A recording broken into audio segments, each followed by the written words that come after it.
गुरु प्यारी साध संगत जी, स्वागत है आपका हमारे चैनल गुरु नानक साखी में। आज की वीडियो बहुत ही जरूरी है हम सभी के लिए, क्योंकि हम लोग बहुत जल्दी हार मान लेते हैं जीवन में, जो कि गलत है। हमें दुखों का सामना करना चाहिए। तो चलिए ज्यादा देर ना करते हुए आज की वीडियो शुरू करते हैं। एक बार की बात है, एक लड़का था, उसका नाम सबल था, जो नगर में रहता था। वह अपने जीवन से बहुत निराश था। उसकी निराशा का कारण यह था कि वह अब तक अपने जीवन में कुछ नहीं कर रहा था। उसके माता पिता उसे ताने मारते थे कि आपके सभी मित्र कुछ न कुछ कर रहे हैं, लेकिन आप अभी भी घर बैठे हैं। दोस्तों के बीच भी अक्सर उनका मजाक उड़ाया जाता था। वह कहीं जाता तो लोग उससे पूछते कि आप क्या कर रहे हैं। उसे यह बताने में भी शर्म आ रही थी, वह कुछ नहीं कर रहा था। धीरे धीरे उसने रिश्तेदारों से मिलना जुलना कम कर दिया और लोगों से मिलना भी बंद कर दिया। वह ज्यादातर समय घर पर ही रहता था। वह अकेला रोता और भगवान को कोसता रहता और अपनी किस्मत को दोष देता रहता था। अब उसे अपना जीवन बोझ लगने लगा था। कभी कभी वह सोचता कि कब वह कुछ करने के योग्य बनेगा, और फिर वह सोचता कि जिंदा रहने से अच्छा मर जाना है। एक दिन वह अपने नगर की एक गली से गुजर रहा था। तभी उसने देखा कि एक गुरुजी दुख और परेशानियों पर उपदेश दे रहे हैं। वह भी उसी भीड़ में सबसे पीछे बैठ गया और गुरु के प्रवचन सुनने लगा। गुरुजी ने कहा, दुख एक शिक्षक की तरह है जो हमें जीवन की सच्चाई दिखाता है और हमें जीने का सही तरीका सिखाता है। आप चाहें तो जिंदगी जीना भी सीख सकते हैं। गुरुजी उपदेश दे रहे थे कि तुम चाहो तो कुछ भी हासिल कर सकते हो, और अगर चाहो तो एक कोने में बैठकर रो सकते हो। इन सभी बातों को सबल ध्यान से सुन रहा था, लेकिन शिक्षक की यह बातें पसंद नहीं आई। उसने खड़े होकर कहा कि कुछ भी सिखाने से दुख दूर नहीं होता, इसमें केवल दर्द होता है। दुख की पीड़ा अनंत है, ऐसा लगता है कि इसके बाद कुछ होने वाला नहीं है। इससे कुछ भी फर्क नहीं पड़ता है, इसके सामने तो मौत भी छोटी लगती है। गुरुजी ने कहा, फिर तुम्हारा दुख क्या है? सबल ने उसके सामने अपनी सारी व्यथा सुनाई और पूछा, मेरे दुख का कोई उपाय है तुम्हारे पास? यह सुनकर गुरुजी मुस्कुराए और बोले, तुम उस दिन मेरे पास आओ जब आपके जीवन में वास्तविक दर्द हो। मैं आपकी समस्या का समाधान अवश्य करूंगा। यह कहकर गुरु वहां से चले गए। सबल ने सोचा, कहीं मेरा दुख नकली तो नहीं है? क्या मैं जिस दर्द से गुजर रहा हूं वह नकली है? मेरा दुख कोई नहीं समझ सकता। जब माँ बाप नहीं समझते तो गुरु क्या समझेगा? उनके दुखों से व्यथित होकर सबल ने एक फैसला लिया कि अब वह कुछ करेगा। सबल ने एक छोटा व्यवसाय शुरू किया, पर उसे सफलता नहीं मिल रही थी। लेकिन उसके घर वाले पूछते हैं कि क्या वह कुछ कोशिश कर रहा है। वह अपने व्यवसाय में लगा रहा और धीरे धीरे उन्हें सफलता मिलने लगी। फिर उसने गति पकड़ी और केवल 3 साल के अंदर ही वह एक बड़ा बिजनेसमैन बन गया। अब सबल के आसपास ऐसे कई लोग थे जो उसकी परवाह करते थे, जो उससे प्यार करते थे। अब उनके परिवार के सदस्य भी उसकी तारीफ करते नहीं थक रहे थे। दिन ब दिन उसके मित्रों की संख्या बढ़ती जा रही थी। अब वह अपनी जिंदगी से बहुत खुश था। उनके कुछ दोस्तों ने उन्हें सलाह दी कि जब आप एक बड़ा बिजनेसमैन बनकर बहुत खुश हैं, तो सोचिए आपको कितनी खुशी होगी अगर आप इस शहर और इस राज्य के सबसे बड़े बिजनेसमैन बन जाते हैं। कितने लोग आपसे जुड़ना चाहेंगे, आपकी कितनी बड़ी ख्याति होगी, और स्वयं राजा भी आपसे दोस्ती करना चाहेंगे और जरूरत पड़ने पर ही आपसे पैसे उधार लेंगे। दोस्तों की यह बात सबल के मन में बैठ गई। अब वह और पैसे कमाने की कोशिश करने लगा, लेकिन उसे यह सब बहुत ही जल्दी चाहिए था। वह समय बर्बाद नहीं करना चाहता था। उनका अधिकांश समय इन चीजों को प्राप्त करने में गलाने लगा। इसलिए वह ऐसे काम करने लगा जो सही नहीं था। उसने बड़ा उधार लेना शुरू कर दिया। उसके दोस्तों से पैसे की मात्रा और अधिक मुनाफा कमाने के लालच में वह अपने माल में मिलावट करने लगा। उसने अन्य व्यापारियों के खिलाफ भी साजिश रची और उन्हें डराया धमकाया, जैसा उसके दोस्त कहते थे वैसा ही करता था। वह इन तरीकों से ज्यादा पैसा कमा रहा था, पर अब उसके जीवन में पहले जैसा चैन नहीं था। उनके मन की शांति गायब हो गई थी और वह रात को सो नहीं पाता था। वह हंगामे में रहता था। वह सब कुछ पाकर भी उन्हें किसी चीज में सुख नहीं मिल रहा था। एक दिन सबल अपनी गाड़ी में कहीं जा रहा था।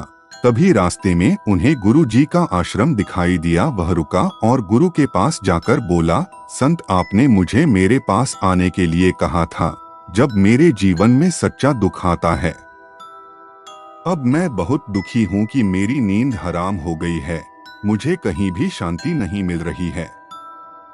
इस प्रकार सबल ने अपनी सारी समस्याएं गुरुजी को बता दी। गुरुजी ने कहा, जब तुम पहली बार मुझसे मिलने आए थे तब भी तुम किसी दुख में थे। आपने उस दर्द से क्या सीखा?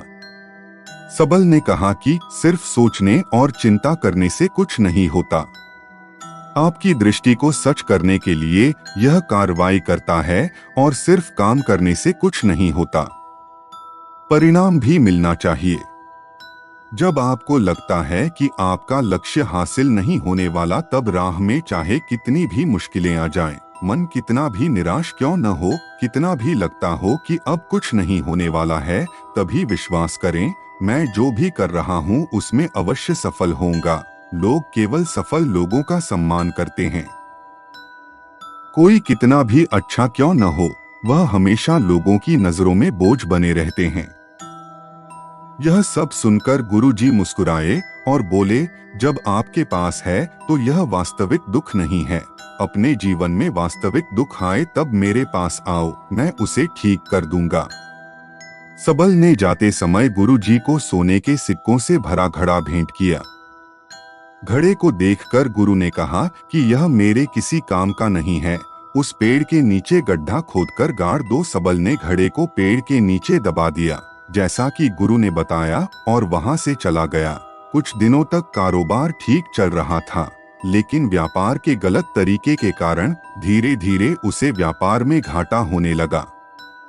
उसकी सारी दौलत धीरे धीरे खत्म होने लगी और एक दिन ऐसा भी आया जब उसके पास कुछ भी नहीं बचा और उस पर कर्ज का बोझ चढ़ गया था।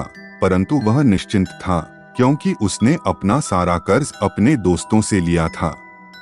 उसने सोचा कि उसके दोस्त बुरे वक्त में उनके साथ खड़े रहेंगे, लेकिन ऐसा कुछ नहीं हुआ। जैसे ही बुरा वक्त आया, दोस्त पहले उससे कर्ज मांगने लगे। अगर उसने कर्ज नहीं लौटाया, उन्होंने उसे जान से मारने की धमकी भी दी। उनके सभी शुभचिंतक और प्रियजन उससे दूर हो गए। उसके दोस्त जो उसके साथ मस्ती किया करते थे, अब उससे दूर भाग रहे थे। उसका परिवार उसकी गलतियां और कमियां गिनाने लगे। उनकी सारी संपत्ति नीलाम कर दी गई और उसके पास कुछ भी न बचा। जब उसने अपने पिता से मदद मांगी, पिता ने कहा कि मेरे पास थोड़ी सी संपत्ति है, मैं तुम्हारी माँ को क्या कहूँगा अगर मैं यह तुम्हें दे दूं तो? यह संपत्ति हमारा अंतिम उपाय है। सबल के मन में गहरा दुख छा गया। उसके आसपास कोई नहीं था जो उनके दुख को समझ सके, जो उसे संभाल सके। जनता के इस विश्वासघात के कारण वह अंदर से टूट चुका था। वह सोचने लगा कि अब जीने का क्या मतलब है, अब मौत ही मेरा सहारा है। वह आत्महत्या करने के लिए पहाड़ी पर जा रहा था। तब उसे याद आया कि उस गुरुजी ने उससे कहा था, मेरे पास आओ जब तुम्हारे जीवन में वास्तविक दुख हो। सबल गुरु के पास गया और अपनी सारी व्यथा सुनाई। आंखों में आंसू लिए उसने कहा, हे गुरुजी, मेरे दुख का निवारण कीजिए। गुरु ने कहा, जब जीवन में असली दुख होता है तब मेरे पास आ जाना, मैं इसे जरूर ठीक करूंगा। सबल ने कहा कि ये क्या हो रहा है, मेरी जिंदगी में अभी दुख नहीं है क्या? आखिर असली दुख क्या है? गुरुजी ने सबसे कहा कि पहले आप मुझे बताओ, आपने अपने दुख से क्या सीखा? सबल ने कहा कि मैंने वह सीखा जो लोग हमारे जीवन में आते हैं वह हमारी सफलता और प्रगति के कारण वो हमें धोखा जरूर देंगे, क्योंकि बुरे समय में वे हमारे साथ नहीं खड़े होंगे। वे अच्छे समय में ही हमारा फायदा उठाएंगे और बुरे समय में हमें छोड़ देंगे। उन लोगों पर ही भरोसा करें जो हमारे बुरे समय में हमारे साथ खड़े रहे। लेकिन ऐसे लोग बहुत कम होते हैं, लेकिन जिनके पास है उन्हें उनकी सराहना करनी चाहिए, उनका अपमान नहीं करना चाहिए। कभी भी किसी के खिलाफ साजिश नहीं रचनी चाहिए। अपना काम ईमानदारी और धैर्य से करें और कभी लालची मत बनो। अपने सारे दुख दर्द और अनुभव बयां करने के बाद सबल गुरुजी के सामने आंखों में आंसू लिए बैठ गया। कुछ देर बाद गुरुजी उठे और पेड़ के नीचे एक गड्ढा खोदा और घड़ा निकाल लिया, जो सोने के सिक्कों से भरा हुआ था। उसने सबल को देकर कहा, मेरे पास आओ, जब तुम्हारे जीवन में वास्तविक दुख हो तब आना। सबल ने अपने गुरुजी को धन्यवाद किया और उन्हें प्रणाम करके चला गया। उस पैसे से उन्होंने एक छोटा सा व्यवसाय शुरू किया। अब वह छोटा व्यापारी बनकर भी खुश हैं। उन्होंने पूरी लगन और ईमानदारी से कारोबार किया। जल्द ही वह अपने शहर का एक बड़ा व्यापारी बन गया। उनका जीवन सुख सुविधाओं से भरा हुआ था। लेकिन कोई कितना भी अच्छा क्यों न हो, लेकिन जीवन में दुख आता है तो सबल के जीवन में भी दुख आते थे। उसके माता पिता की मृत्यु एक ही दिन हो गई। सबल अपने माता पिता से बहुत प्यार करता था, इसलिए उनके निधन से उन्हें गहरा सदमा लगा। वह शवों को ले गया, दोनों को शमशान घाट ले गया, जहां अंतिम संस्कार किया गया। वहां उसने अपने माता पिता का शव जलता हुआ देखा तो उनका मन बेचैन हो उठा। उसके मन में कई सवाल उठने लगे। वह घर वापस आ गया। उसने अपने माता पिता के घर और संपत्ति को देखा, जिसके लिए उनके पिता हमेशा लड़ते रहे, आज जो छूटा पड़ा है। जिन्होंने इसकी देखभाल की, इसके लिए लड़ने वाले इस दुनिया से चले गए। उसके पिता ने जो कुछ कमाया वह सब यहीं रह गया। एक दिन पहले तक उसके पिता मारपीट करते थे किसी के साथ उसकी संपत्ति के लिए, आज वो खुद इस दुनिया से चले गए। उसका मन ऐसे अनेक विचारों के बवंडर में था। वह अंदर से अकेला और डरा हुआ महसूस कर रहा था। वह खाली महसूस कर रहा था। उसे लगा कि कुछ है, वह समझ नहीं सका। इसलिए वह गुरु के पास गया। उसे देखकर गुरुजी ने कहा, क्या जीवन में कोई दुख है? सबल ने कहा, वैसे तो जीवन में कोई दुख नहीं है, सब कुछ अच्छा चल रहा है, लेकिन आज मेरे माता पिता का देहांत हो गया है। मैं इस घटना से बेहद दुखी और परेशान हूँ। गुरुजी ने कहा, इसमें दुखी होने की क्या बात है? एक दिन सबके अपनों को मरना है। कोई ना कभी अमर हुआ है और न कभी होगा। एक दिन तुझे भी मरना है। शायद तुम कल ही मर जाओगे या आप आज भी मर सकते हो। सबल ने कहा, क्या कह रहे हो गुरुजी? मैं भी मर जाऊंगा, लेकिन मैं अभी जवान हूँ। गुरु ने कहा कि सब जी रहे हैं इस भ्रम में कि मृत्यु केवल दूसरों को आती है और बूढ़ों के पास ही आती है, लेकिन मृत्यु जवान और बूढ़े दोनों के पास आती है। यहाँ तक कि बच्चे भी मर जाते हैं। मौत की उम्र से कोई लेना देना नहीं है। यह सभी को प्रभावित करता है। गुरुजी की ये बातें सबल के मन में बैठ गईं और वह चुपचाप चला गया, लेकिन उसका मन अभी भी बेचैन था। वह खाली महसूस कर रहा था और सारा दिन अपने बारे में ही सोचता रहा कि वह कौन है, वह इस दुनिया में क्यों आया है, क्या जीवन का लक्ष्य केवल चीजों को खाना और मरना है? ऐसे कई सवाल उसके दिमाग में लगातार उठ रहे थे, लेकिन उन्हें अपने किसी भी सवाल का जवाब नहीं मिल रहा था और उसका दुख दिन ब दिन बढ़ता ही जा रहा था।